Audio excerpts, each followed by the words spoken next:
All right, today we're diving into something that is truly on the bleeding edge of medicine.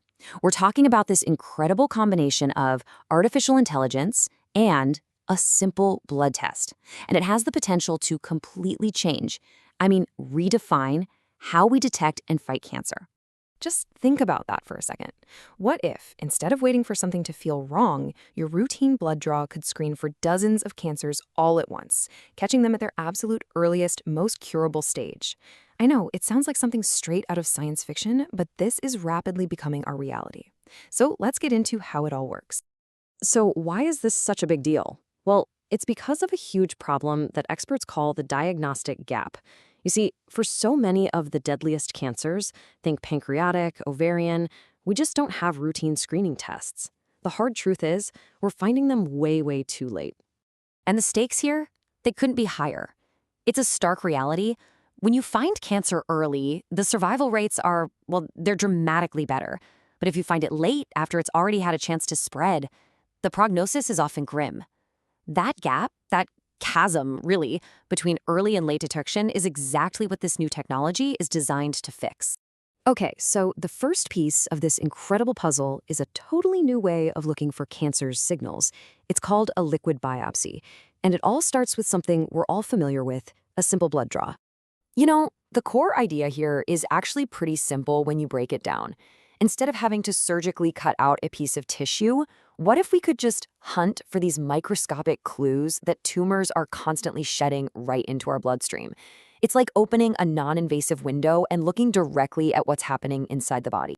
And the difference between the old way and the new way? It's really night and day.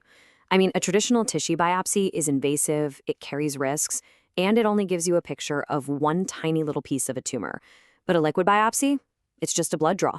It's safer, and it can give you this comprehensive, panoramic view of the cancer's entire genetic landscape.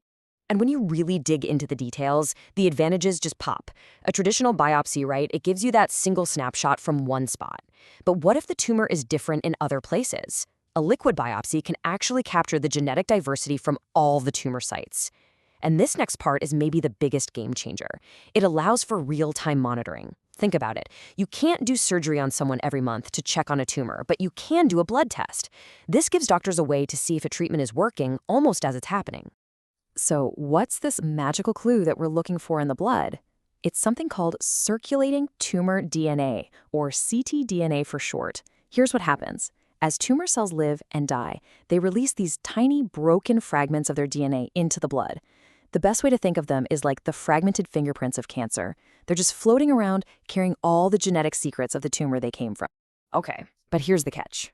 Finding these tiny fingerprints, it is incredibly hard. And that's where the second half of this revolution comes in, artificial intelligence.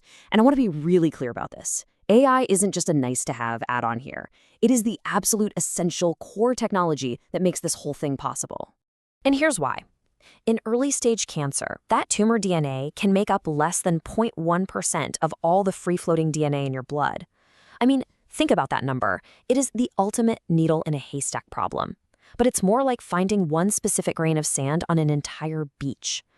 Trying to find that incredibly faint signal among all the overwhelming noise from your healthy cells, it's just a task that is beyond human capability. This is where the AI gets to work. After being trained on massive amounts of data from thousands of patients, its mission boils down to two critical steps. Step 1, detect. It looks at all that noise and makes a simple call. Is there a cancer signal here? Yes or no? But then, if the answer is yes, it does something even more amazing. Step 2, pinpoint. It predicts where that cancer came from, telling doctors, hey, you need to go look at the colon, or the signal looks like it's coming from the pancreas. Now, as you can imagine, this incredible potential has kicked off a full-blown race to bring this technology to clinics everywhere. So let's take a look at the three major players who are really leading the charge right now. First up, you've got Grail with their Gallery test.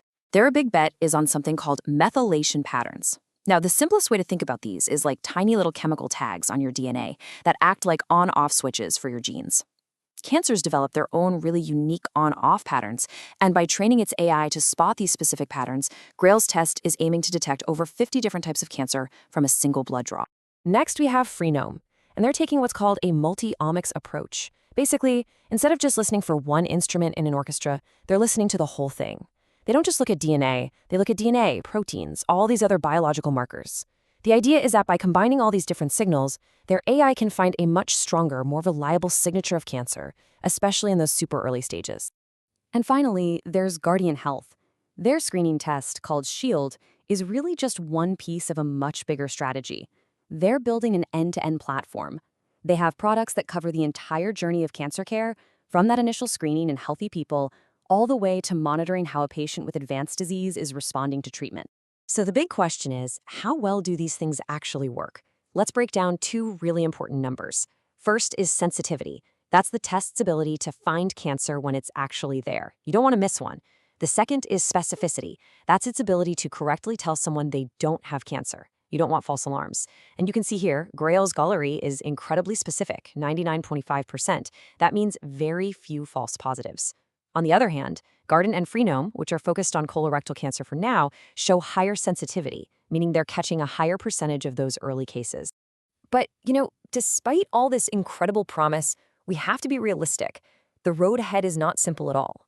There are some major scientific and logistical hurdles that we absolutely have to talk about.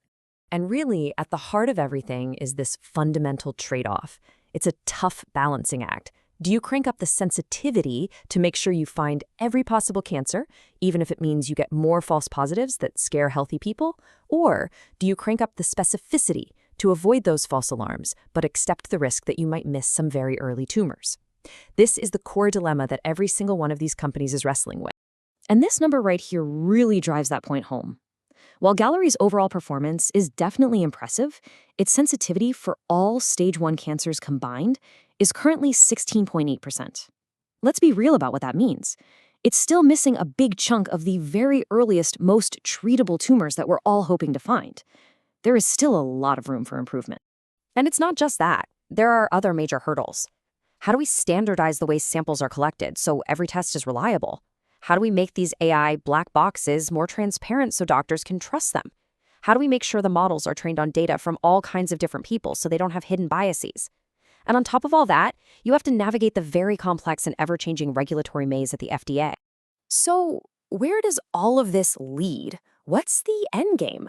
Well, the ultimate vision for this technology is actually way more ambitious than just a one-time screening test. The next frontier is all about deeper integration. Remember that multi-omics approach we talked about? The future is about taking that even further, combining signals from DNA, RNA, proteins, even looking at the patterns of how DNA itself fragments. You put all that together, and you can create this incredibly rich, high-definition picture of a person's health. It would allow an AI to spot even the absolute faintest signals of disease. And this is the ultimate goal. The big idea isn't just that you take this test once. It's that we could create a molecular health record for every single person. Imagine taking this test every year or two. The AI would learn your personal baseline, what's normal for you, and then it could just look for subtle changes over time. This would completely flip the script, transforming medicine from being reactive to being truly proactive and preventative. Which really leaves us with this one final powerful thought. All the pieces are coming together.